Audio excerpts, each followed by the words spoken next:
Halo semuanya, selamat datang. Hari ini kita bakal melakukan sebuah analisis mendalam yang cukup tajam dan kritis untuk membongkar satu realitas yang sering banget tersembunyi di depan mata kita, ableism. Di pembahasan kali ini kita akan menggunakan sumber literatur akademis dan regulasi hukum untuk benar-benar membedah gimana sih diskriminasi ini beroperasi di keseharian kita.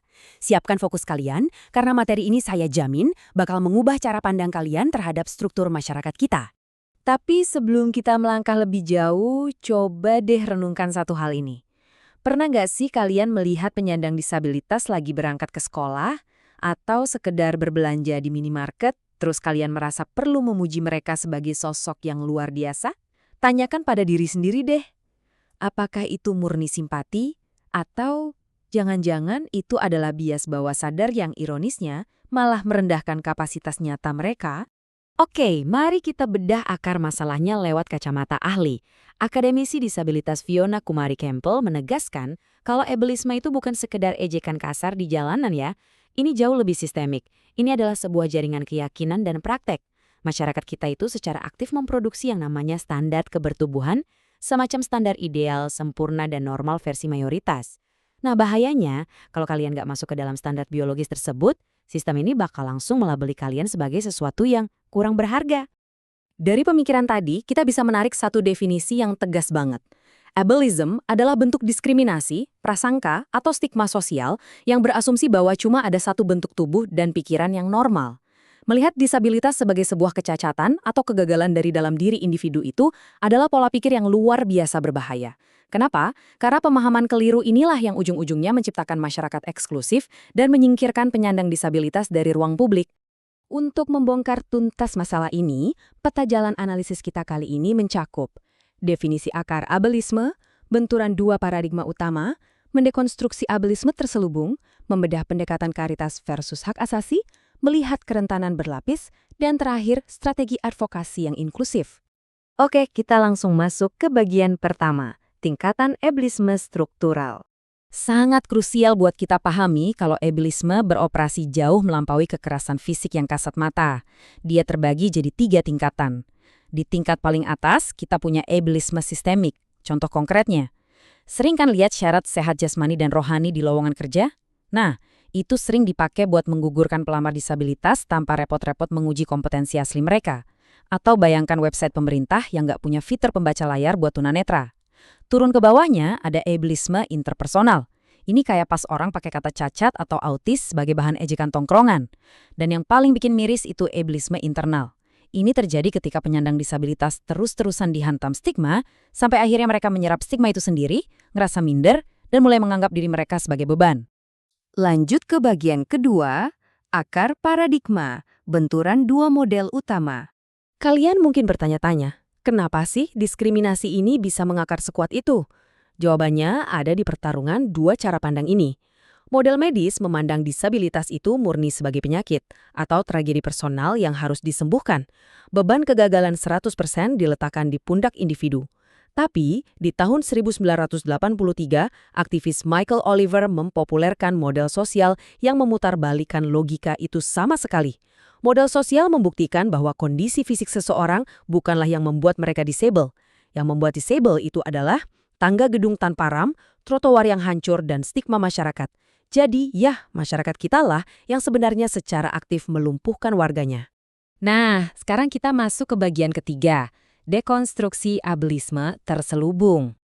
Ini dia bagian yang paling licik, karena penindasannya disembunyikan di balik kedok simpati.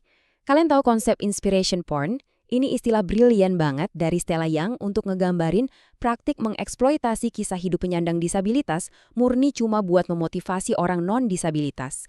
Tahu kan video-video yang bikin kita mikir, oh aku harus lebih bersyukur? Jujur aja, ini sangat bermasalah. Mengubah aktivitas dasar sehari-hari, kayak pergi kerja atau sekolah, seolah-olah itu prestasi yang maha dahsyat, itu sebenarnya secara halus merendahkan kapasitas mereka loh.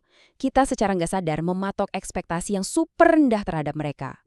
Jadi, poin krusialnya adalah ableisme sering banget muncul dalam bentuk bantuan yang ironisnya merendahkan. Selain inspiration porn, ada yang namanya pendekatan karitas atau charity. Ini adalah kebiasaan melihat teman-teman difabel cuma sebagai objek belas kasihan yang nunggu donasi. Terus ada mikroagresi. Sering dengar pujian kayak, wah kamu hebat ya walaupun tunanetra tapi bisa jalan sendiri. Pujian ini punya asumsi dasar yang parah banget, seolah-olah difabel itu pada dasarnya nggak berdaya. Dan yang nggak kalah ngeselin, mengambil alih kursi roda atau menuntun orang tanpa izin. Walaupun niatnya bantu, ini tuh sebenarnya bentuk perampasan otonomi dan hak kendali atas tubuh seseorang. Nggak bisa gitu. Kita beralih ke bagian keempat, pendekatan karitas versus pemenuhan hak asasi manusia. Segala bentuk tindakan merendahkan tadi pada akhirnya membawa kita pada realitas hukum yang mengikat di Indonesia. Lewat Undang-Undang Nomor 8 Tahun 2016 tentang penyandang disabilitas, negara sebenarnya sudah memerintahkan sebuah transisi yang radikal banget. Mengelola isu difabel cuma dengan ngasih santunan sembako musiman atau jadikan mereka objek belas kasihan, itu benar-benar pelanggaran langsung terhadap amanat hukum ini. Undang-undang kita menuntut pergeseran penuh ke pendekatan yang berbasis pada pemenuhan hak asasi manusia yang setara. Dan ini tergambar jelas banget dari perbandingan dua pendekatan ini. Perbedaannya itu fundamental. Pendekatan karitas memposisikan difabel sebagai sekedar objek pasif yang inferior. Sementara itu, pendekatan hak asasi memposisikan mereka sebagai subjek hukum yang aktif, setara, dan punya otonomi penuh atas dirinya. Pendekatan hak itu nggak cari jalan pintas dengan naruh mereka di panti tertutup agar nggak kelihatan di masyarakat, tapi menuntut perombakan struktural secara total. Kita butuh aksesibilitas universal, infrastruktur yang mumpuni, dan jaminan kuota di tempat kerja.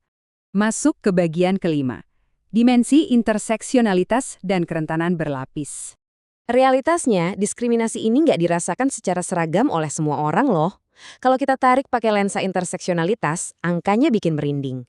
Dari jurnal Disability and Society, ada statistik mencolok yang menunjukkan bahwa perempuan penyandang disabilitas itu 3 kali lipat lebih rentan terkena kekerasan domestik, pelecehan seksual, dan marginalisasi ekonomi dibanding laki-laki penyandang disabilitas. Stigma ganda, sebagai perempuan dan sebagai disabilitas, bertuburukan dengan lingkungan yang nggak aksesibel. Hasilnya, kerentanan yang amat sangat ekstrim.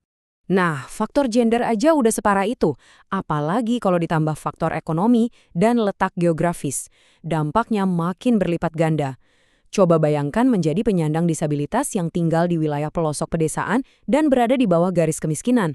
Ketiadaan trotoar yang rata aja udah jadi masalah besar, belum lagi ketiadaan fasilitas medis yang memadai, susahnya akses informasi, sampai mahalnya alat bantu adaptif.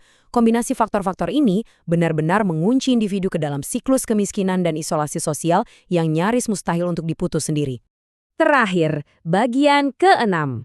Strategi advokasi membongkar ableisme. Pertanyaannya sekarang, gimana cara kita ngeruntuhin tembok sistemik ini? Sebelum bahas solusi praktisnya, mari kita rangkum dulu kerusakan nyatanya kalau ableisme ini dibiarkan merajalela. 3 cabangnya. Secara psikologis, ini menghancurkan kepercayaan diri hingga memicu depresi. Secara ekonomi, menutup akses pendidikan dan rekrutmen kerja yang bikin penyandang disabilitas terjebak dalam ketergantungan finansial. Dan secara sosial, ini jelas bikin narasi kemajuan bangsa kita pincang karena kita menyingkirkan satu kelompok utuh dari partisipasi publik yang demokratis. Karena itu, langkah taktisnya harus jelas dan tegas. Pertama, adopsi prinsip nothing about us without us. Jangan pernah bikin aturan atau ngebangun ruang publik tanpa ngajak teman-teman disabilitas duduk bareng di meja pengambilan keputusan. Kedua, dekonstruksi hambatan fisik dan digital. Kita butuh guiding block yang beneran berfungsi di trotoar, lift yang bersuara, dan website publik yang ramah pembaca layar, bukan cuma program bagi-bagi sembako pas lagi kampanye. Ketiga, reformasi narasi media. Media kita harus berhenti jualan inspiration porn atau mengeksploitasi kesedihan dan mulai ganti fokusnya ke pemenuhan hak asasi manusia yang nyata. Pada akhirnya, analisis dari seluruh literatur kita hari ini membawa kita ke sebuah titik refleksi yang cukup menampar.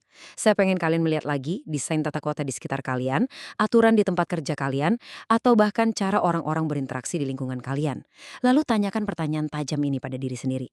Jangan-jangan masyarakat yang kita bangun dengan tangan kita sendiri ini justru adalah alat utama yang melumpuhkan warganya sendiri. Teruslah bertanya dan teruslah bersikap kritis. Terima kasih banyak udah menemani Explainer kali ini. Sampai jumpa di pembahasan kritis kita selanjutnya.